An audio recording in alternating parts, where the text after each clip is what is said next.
오늘 진행하게 될 순서는 다음과 같습니다. 우선 개요부터에서는 우리가 이걸 왜 했는지, 그리고 우리가 여기 이 프로젝트에서 어떠한 APM에 어떠한 목표를 가지고 APM을 구현했는지에 대해 말씀드리고요. 그 다음에 실제로 설계한 아키텍처, 그 다음에 사용된 핵심 기술들에 대해서 설명드리고 데모 시험과 그 다음에 결론 Q&A를 끝으로 오늘 순서 진행하겠습니다. 우선은 주제를 선정하게 된 이유는 다음과 같습니다. 보시는 것과 같이 현재 위에 보시는 거는 이제 GCP 모니터링 API 콘솔의 한 부분이고요. 저는 AWS 클라우드워치에서 제공하는 독스에 대한 한 부분을 발췌했습니다. 보시는 것처럼 현재 퍼블릭 클라우드 모니터링 API에는 모든 인스턴스에 대한 리소스를 제공하고 있지 않습니다. 보시는 것처럼 모니터링, 메모리 혹은 디스크에 대한 지표를 얻으려면 추가적인 에이전트를 설치한다고 독서에서 나와있듯이 볼 수 있습니다. 이러한 점에서 저희는 기본적인 모니터링이라면 통일된 정보를 얻어야 하고 또한 여러 인스턴스에 대한 통합적인 모니터링을 효율적으로 할 수 있어야 하고 인스턴스에 만약에 원인이 발생했을 시 사용자는 그 원인에 대해서 즉각적인 대처가 가능해야 한다고 생각합니다. 따라서 저희의 목표는 이제 모니터링, 여러 인스턴스의 모니터링을 통합적으로 관리하여 APM을 구축하고 또한 그 해당 인스턴스에 얼르트가 발생했을 시 이거에 대해서 어떻게 대처를 할 건가, 이거에 대해서 어떻게 능동적인 오토메이션 대처를 할 건가에 대한 정보 수집과 그 다음에 이 정보 수집을 사용자에게 어떻게 효율적으로 가시화할지 이거에 대한 목표를 가지고 프로젝트를 진행하였습니다. 우선 우리는 다양한 퍼블릭 환경에 APM 대시보드를 적용하고자 총 AWS, Azure, GCP 3개의 퍼블릭 클라우드를 각각 한 명씩 분담하여 다음과 같이 프로젝트를 진행하였습니다. 네, 개발 일정인데요. 프로젝트 진행한 개발 일정인데 우선 9월 초반에는 관련 지식이 아무래도 부족하다 보니까 자료조사, 기술조사를 중심으로 진행되었고요. 본격적인 개발과 구현에 관해서는 10월에 집중적으로 진행해서 11월에는 이제 각각의 맡은 부분을 합쳐서 통합하여 이제 실제 구현 및 테스트까지 하는 과정을 진행해서 성공적으로 마무리를 지었습니다. 네, 프로젝트에 사용된 개발 환경인데요. 크게 사용된 오픈소스로는 그라포나와 자비스, 그 다음에 앤서블, 구글의 파이어베이스를 사용했습니다. 각각의 항목에서 왜 이러한 오픈소스를 사용했는지 목적과 이유에 대해서는 뒤에서 더 자세히 설명드리도록 하겠습니다. 인스턴스는 총 10개로 구성했습니다. 한 개의 마스터 인스턴스와 9개의 클라이언트 인스턴스를 총 각각의 3개의 벤더에 나눠서 3개의 벤더에 그룹 지어서 프로젝트를 진행했습니다. 네, 결론적으로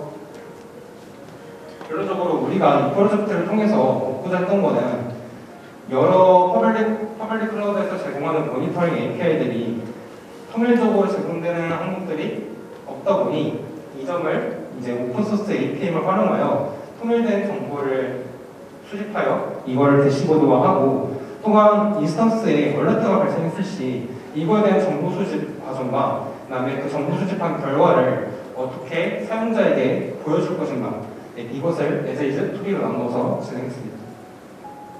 다음은 아키텍처인데요. 인스턴스 환경에서 말씀드렸다시피 클라이언트는 총 3개의 벤더 사이의 인스턴스로 구성되어 있습니다. 그래서 마스터 노드의 오픈 애플리케이션 기층으로 각각의 클라이언트 인스턴스에서 모니터링 데이터를 실시간으로 전송하게 됩니다.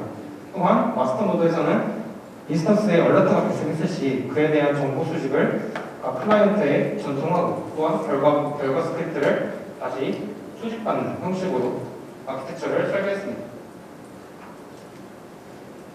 네, 우선은 첫 번째 기능으로 APM인데요. 우선 처음에 저희가 시도를 했던 것은 각 퍼블릭 클라우드 API에서 제공하는 모니터링 서비스를 통합하려고 했었습니다. 하지만 보시는 것처럼 위에는 GCP, 아래는 AWS인데요. 보시는 것처럼 단위가 다르고 또 여러 인스턴스에 대한 그래프를 보여주는 방식 또한 벤더마다 다르게 표현하기 때문에 이거에 대한 통합적으로 대시보드를 보여주기에는 한계가 존재했습니다. 그에 따라서 우리는 이제 오픈소스, 다시 하겠습니다. 대시보드 오픈소스인 그래파나와 APM 오픈소스인 자빅스를 사용해서 이제 그래파나에서 얼러트를 발생하는 기능과 자빅스에서 자빅스 에이전트를 각 클라이언트에 설치해서 실시간의 정보를 수집받고 그를 통해서 벤더별로 이제 인스턴스 그룹화해서 효율적으로 관리할 수 있도록 APM 대시보드를 구축했습니다. 네. 제일 오른쪽에 보시는 것이 실제로 APM 대시보드를 제작한 화면이고요. 구조 방식은 이렇습니다. 우선 사용자 설정에 따라 인계값을 설정하게 됩니다.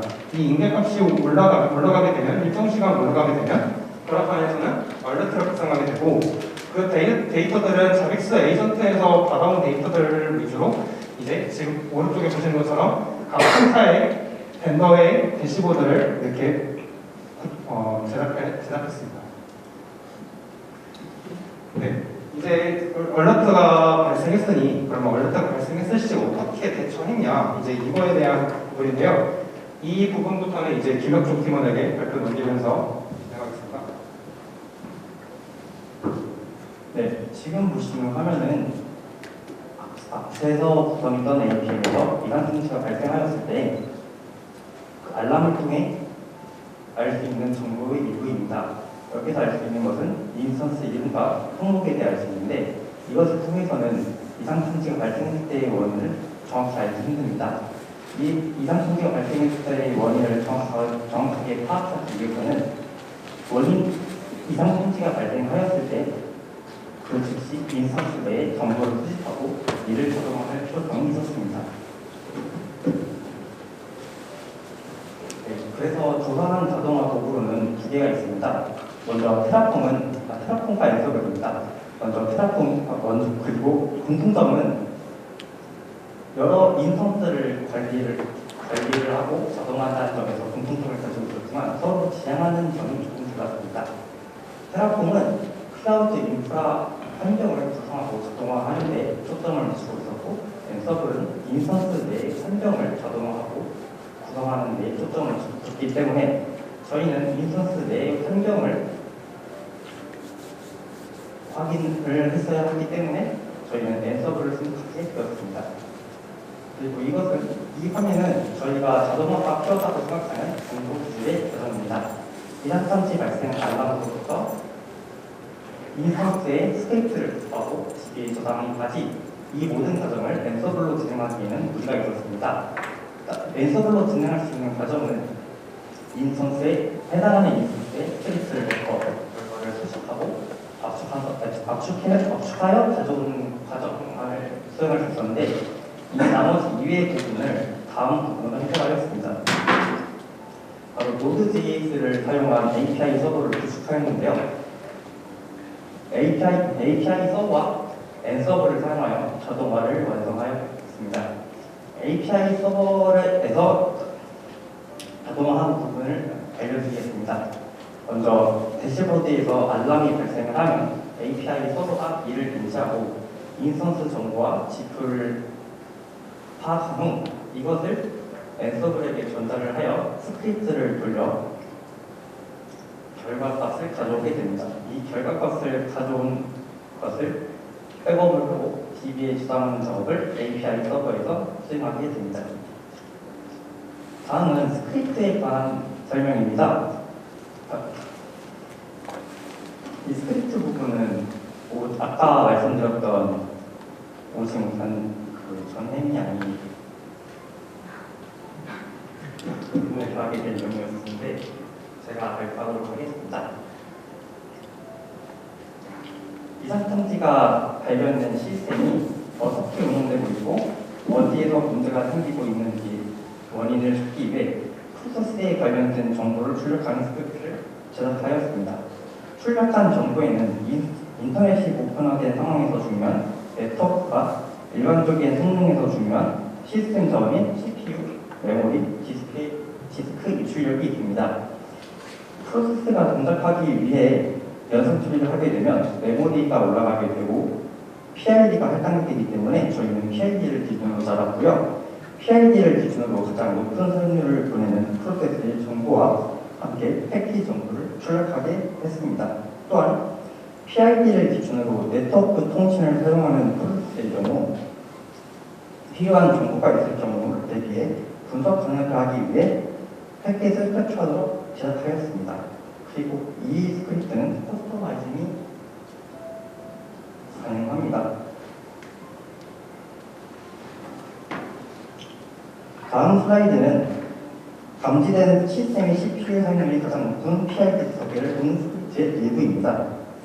엔서브를 통해 이상이 감지된 인스턴스에 스크립트를 배포하여 동작시킵니다. 각각의 인스턴스에서 스크립트가 동작하게 되면 프로세스의 정보와 패키지의 정보를 JSON 형태로 변환하여 파일을 생성하고 통신하는 경우 패킷을 캡처합니다. 스크립트가 동작한 후 결과인 JSON 파일과 피켓 파일을 서버에서 하는 동작을 진행합니다. 네, 보신 것처럼 그럼 저희는 이제 알러트를 올렸을 때 어떻게 대처할지에 대한 오토메이션까지 완성이 되었고 정보 수집 결과까지 얻었습니다. 하지만 보시는 것과 같이 이 데이터만으로는 사용자 입장에서는 정확한 원인력과 가독성이 떨어진다고 생각했습니다. 그래서 저희는 이러한 문제점을 해결하고자 추가적인 대시보드를 제작하기로 결정했습니다. 우선 처음 시도했던 것은 그래프하나에 직접적으로 매핑하는 것이었습니다. 하지만 그 한계점이 있었던 게 그래프하나에서 시스템상으로 개인 문자를 처리를 못하다 보니까 이러한 지저분한 JSON 데이터를 깔끔하게 보여주는 그래프하나에서는 한계가 있었습니다. 그래서 따라서 저희는 구글의 파이어베이스를 사용하기로 결심했습니다. 구글의 파이어베이스를 사용한 이유는 우선은 NoSQL 기반의 플랫폼이다 보니 다양한 스키마에, 유연한 스키마를 통해서 우리가 원하는 형식의 우리가 원하는 커맨드 라인을 자유롭게 표현할 수 있었고 또한 다양한 포맷 파일 또한 매핑이 지원이 되므로 파이어베이스가 저에게는 유효했습니다. 네, 그래서 보시는 게 이제 제작한 웹의 성세 대시보드인데요.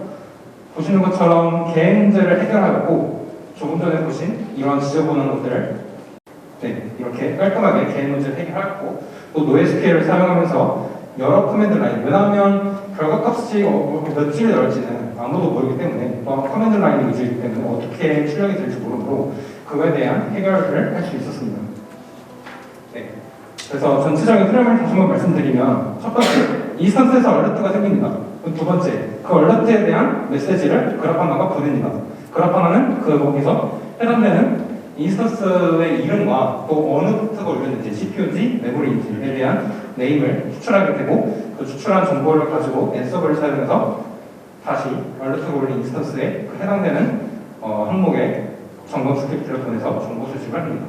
정보 수집된 걸 바탕으로 파이어베이스의 JSON과 혹은 네트워크에 사용 흔적이 있다면 그에 따른 피켓 파일과 해서 상세 대시보드 조금 전에 보신 것처럼 이런 형식으로 나타나게 됩니다. 네, 그러면 지금 한 5분가량 남았는데요. 남은 시간 우선은 실제로 시연 영상을 사전에 촬영했었는데 시연 영상 보면서 조금 더 설명드리도록 하겠습니다.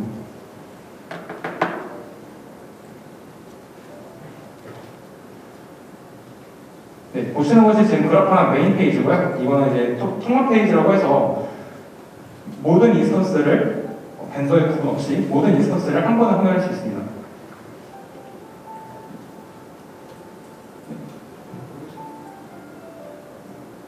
네, 보시는 것처럼 사용자 입장에서 효율적으로 관리하고자 각 벤더별로 이제 인스턴스의 상태를 확인할 수 있고요. 그다음에 지금 보시면은 임의로 스텔스를 부활해줘서 CPU에 얼러트를 준 상태입니다.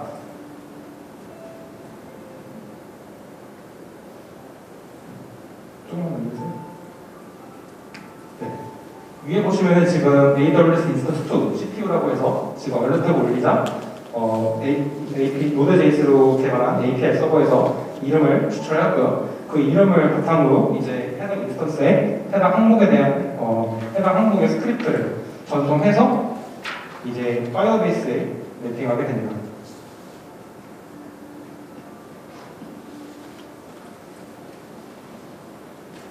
네, 아래 보시는 것이 이제 얻은 결과 정보의 스크립트고요. 이거를 이제 파이어베이스에 매핑하게 됩니다. 따라서 지금 보시면은 네, 보시는 것과 같이 정보를 쭉 이렇게 얻을 수 있고 사용자는 여기를 디테일스 버튼을 통해서 피켓 파일을 다운받을 수 있는데 사실 시험 영상에서 스트레스를 줬을 시 피켓 파일을 받을 수 없었던 게 네트워크 사용에 대한 부하를 주는 것에 대해서 아직까지 테스트를 못해서 그 부분에 대해서는 지금 라이브로 보여드리도록 하겠습니다. 네, 아래 보시면 이거는 현재 지금 파이어베이스 서버로 만든 상세 대시보드 웹페이지고요. 동영상에 보시는 것과 같이 아니죠. 웹페이지 들어오세요.